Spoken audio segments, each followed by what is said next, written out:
दोस्तों, आज मैं फिर आपके लिए जातक कथा राजकुमार और सांप लेकर आई हूँ।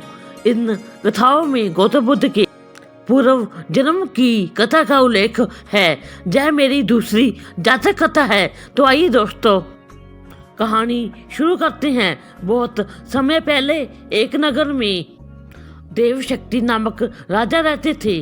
उनके पुत्र के पेट में एक सांप ने अपना डेरा जमा लिया था।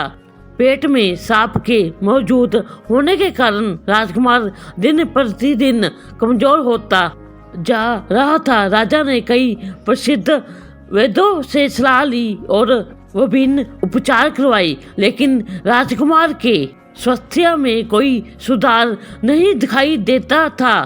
राजकुमार के स्वास्थ्य के कारण राजा हमेशा चिंतित रहते थे। अपने पिता को चिंतित देखकर एक दिन राजकुमार अपने राज्य से दूर एक अन्य राज्य में चले गए और वहाँ एक मंदिर में भिखारी की तरह रहने लगे। राजकुमार जिस राज्य में गया था वहाँ बलि नामक राजा राज करता था। उनकी 2 जुआ बेटियां थी जो रोज सुबह अपने पिता के आशीर्वाद प्राप्त करने जाती थी।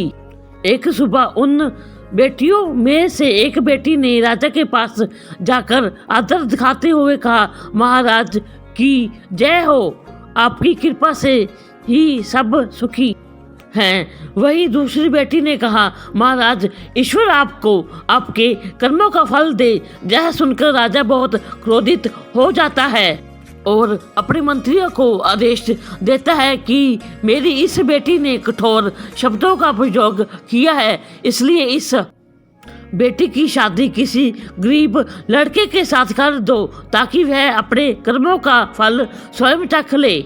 राजा के आदेश के चलते मंत्री मंदिर के पास बैठे भिखारी से उसकी शादी करवा देते हैं। वह भिखारी वास्तव में राजकुमार था जिसके पेट में सांप ने अपना डेरा बना रखा था। राजकुमारी उसे अपने पति के रूप में स्वीकार कर लेती है और उसकी सेवा करने लगती है। कुछ दिनों बाद वे दोनों मंदिर छोड़कर एक दूसरे देश की यात्रा पर निकल जाते हैं क्योंकि उन्होंने मंदिर में रहना उचित नहीं समझा। सफर के दौरान रास्ते में राजकुमार थक जाता है और एक पेड़ के नीचे विश्राम करने लगता है। राजकुमारी पास के गांव से भोजन लेने के लिए चली जाती है। जब वह वापस आती है तो अपने सोए हुए पति के मुंह से एक सांप को निकलते देखती है। साथ ही पास के एक बिल से भी सांप को निकलते देखती है।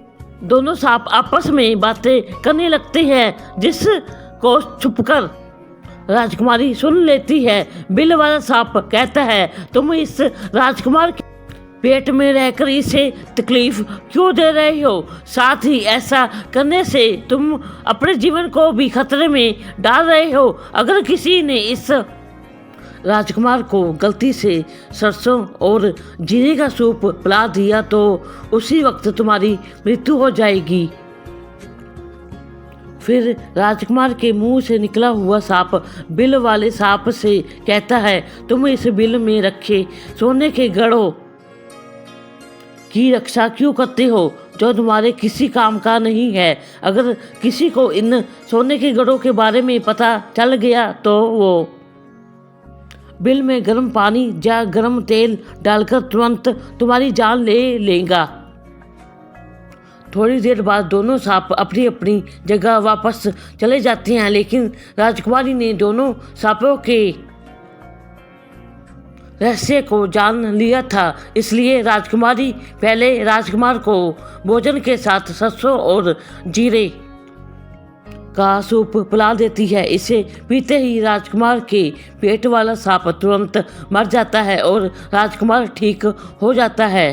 फिर राजकुमारी वह बिल में गर्म पानी और तेल डाल देती है जिससे दूसरे सांप की भी मृत्यु हो जाती है। इसके बाद वह बिल में रखे सोने से भरे घड़े को बाहर निकाल लेती है और अब राजकुमार पूरी तरह ठीक हो चुका था। वह राजकुमारी के साथ अपने राज्य में लौट जाता है। राजा